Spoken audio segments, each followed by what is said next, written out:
Ô Marcos, eu começo fazendo a primeira pergunta para o senhor. Qual que é a sua avaliação sobre esse fim das taxas das blusinhas? Você acha que essa é uma medida que vai trazer benefícios econômicos mesmo? Uma medida só para ganhar votos em época de pré-campanha eleitoral, hein? Uma vez que, inclusive, quem instituiu, estabeleceu isso foi o próprio Ministério da Fazenda, lá no passado, né? Sob comando do Fernando Haddad, enfim, obviamente com toda a chancela, todo o aval de Lula. Olha, essa é uma medida que deixa claro como o governo conduz a política econômica, né? É uma verdadeira gangorra, é uma biruta de aeroporto, uma hora vai para um lado, outra hora vai para o outro, sempre orientada pelos interesses políticos, pelos interesses eleitoreiros, né? Essa alíquota, né, a famosa taxa das blusinhas, no mundo inteiro, pequenas importações até US$ 50, em alguns países até um pouco mais do que isso, US$ 100, em alguns até US$ 200, elas entram livremente no país. E no Brasil, até 2023, elas também entravam livremente, qualquer produto até esse valor entrava. Mas com uma diferença: o produtor interno pagava ICMS. E quando se importava, principalmente através das plataformas, não pagava nem esse ICMS. Aí já é uma injustiça competitiva, né? De modo que, a partir de 23, começaram a cobrar o ICMS também do produto importado, que é praxe no comércio internacional, né? Cobrar os mesmos impostos que o produtor interno cobra. Até aí, tudo bem. Mas, a partir de 2025, com essa fúria arrecadatória do governo, resolveram tributar também com o imposto de importação, impondo 20% de alíquota. Isso durou até agora, arrecadou bastante, não foi pouco não, foram mais de R$ 5 bilhões que foi arrecadado no ano passado. Esse ano já chega a quase 2 bilhões e pouco. E é evidente que o objetivo é favorecer o consumidor, favorecer o eleitor, de modo que o governo está fazendo a coisa certa pelas razões completamente erradas. Eu acho que essa alíquota é resquício de uma política antiga, que não se usa mais, de proteção à indústria nacional, de proteção ao comércio interno. Isso aí tem que ser lançado à concorrência mesmo, e vence o mais eficiente. Mas o que eu critico, a medida está certa, como eu digo, mas o que eu critico muito é essa instabilidade, essa insegurança política, jurídica que nós temos no Brasil. E nós estamos vivendo isso agora. Provavelmente, passada a eleição, eles coloquem de novo esses 20% de imposto de importação em cima do consumidor brasileiro. Quem faz a próxima pergunta para o senhor é a Berenice Leite. Bom dia, muito obrigada por estar aqui conosco num dia importante, até porque esse decreto já não nos pega mais de surpresa, já havia sido anunciado, era inclusive uma das primeiras medidas que Lula faz um aceno em ano eleitoral. O José Guimarães entrou no Ministério das Relações Institucionais justamente para tentar melhorar a imagem e a rejeição do presidente. Agora, do ponto de vista econômico, queria te ouvir, porque o senhor falou sobre incentivar, né, o mercado nacional, a produção nacional. Quais medidas, se o governo realmente visasse isso, deveriam ser tomadas? Melhorando a questão da tributação fiscal? Queria te ouvir sobre isso. Uma boa pergunta, Berenice, porque veja, a concorrência tem que ser igual entre o produtor brasileiro e o produtor de qualquer outro país, né? Logicamente, os impostos que são pagos aqui também devem ser impostos nos produtos importados. Agora, a melhor maneira de garantir concorrência é aumentar a produtividade, e a produtividade não se aumenta com imposto. Esse é um erro, chamada substituição de importações, achando que protegendo a indústria nacional, com essa política protecionista, você garante a continuidade da produção. Isso não é verdade. A concorrência implica inovação, implica redução de custos, maior produtividade, e isso Pelo contrário, a alíquota do imposto de importação, ao proteger a indústria nacional, ao comércio nacional, até desestimula a busca dessa inovação e dessa maior produtividade. Então, eu acho que do ponto de vista econômico, está certo, tem que reduzir essa tributação do imposto de importação. Ela não deveria nem ter sido imposta há 2 anos atrás. E internamente, o que é que nós precisamos fazer? Reduzir a carga tributária. Isso é evidente. Vários países do mundo não têm cargas tributárias tão elevadas quanto a brasileira. Nós pagamos imposto demais. Uma blusinha típica aí de qualquer usuário tem 30, 40% de imposto embutido no preço, quando produzida aqui internamente. É evidente que o produto chinês vai entrar, que o produto agora vindo da Tailândia, do Vietnã, desses novos tigres asiáticos vão entrar com um preço muito mais baixo. E simplesmente aumentar imposto de importação não vai garantir a eficiência nem a proteção à indústria nacional. Então, o que nós precisamos fazer é isso. Primeiro, reduzir esse imposto que ele só preserva a incompetência da produção nacional. Se você está atrás de uma barreira, você não tem estímulo para tentar melhorar, então isso é ruim, mas ao mesmo tempo temos que abaixar também a carga tributária interna, e isso vai favorecer o consumidor. Quem faz a próxima pergunta para o senhor e se junta a nós aqui no Jornal da Oeste Primeira Edição é o economista Alexandre Bertoncello.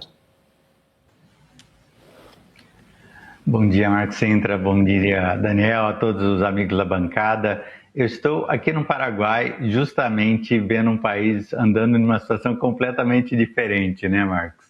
E talvez a grande pergunta é, por que o governo brasileiro não pensa no aumento de complexidade da nossa cadeia produtiva e principalmente no aumento de competitividade em pilares básicos como educação, como impostos mais justos?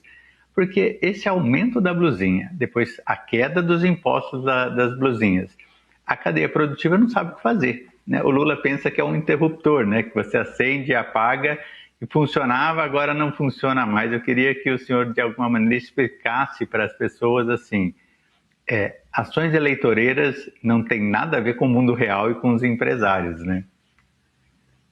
Pelo contrário, ela até prejudica o meio empresarial quando você tem essa instabilidade política.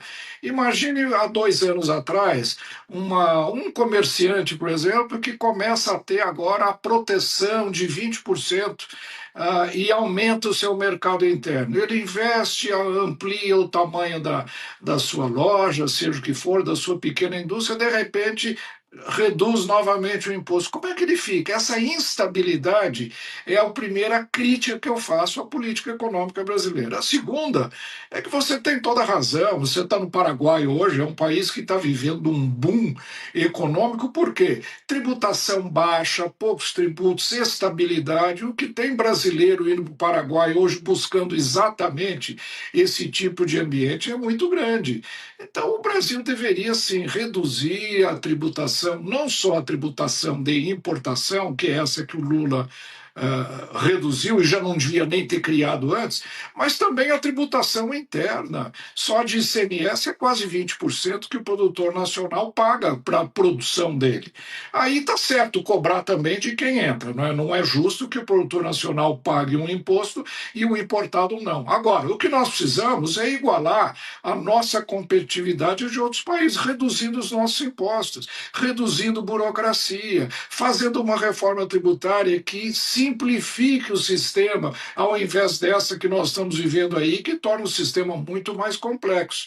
Então, eu acho que você, no Paraguai hoje, tem condições de nos dar um bom exemplo de como deve ser uma boa política competitiva internacionalmente. Logo, logo o Paraguai vai estar exportando. Aliás, já está exportando bastante para o Brasil em função dessa política mais orientada para a eficiência e a produção interna, ao invés de se pensar só nessa coisa de aumentar a arrecadação. É uma fúria fiscalista gigantesca aqui no Brasil, e isso é que prejudica não só a produção, mas encarece o produto, prejudica também o consumidor, que o Lula, que o governo agora está está tentando, de alguma maneira, atenuar com a redução desse imposto de importação.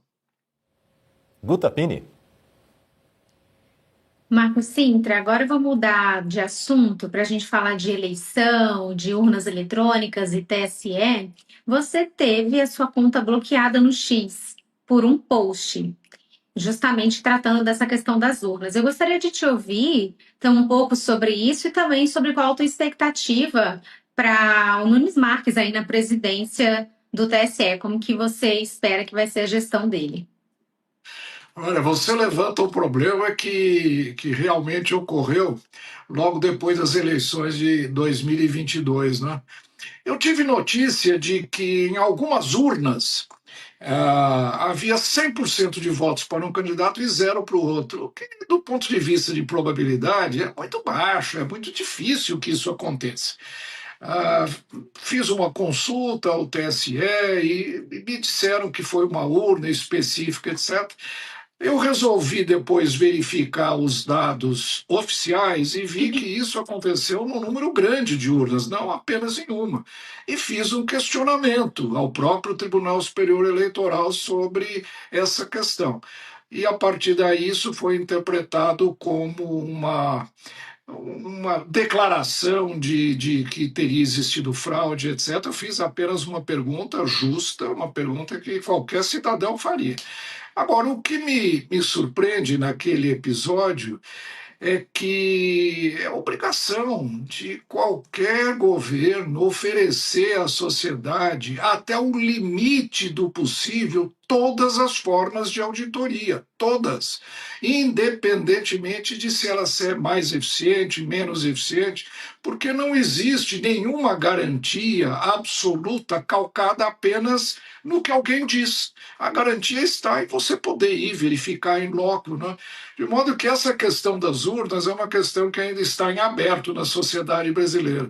Eu vejo um grande apoio a que o governo dê e ofereça, e é obrigação de qualquer governo oferecer aos seus cidadãos todas as formas possíveis de auditoria. Todas. Não há como dizer essa não é necessária, você tem que acreditar nesse ou nesse procedimento que nós oferecemos. Não, é obrigação pública, no interesse público, que toda e qualquer forma de auditoria seja oferecida.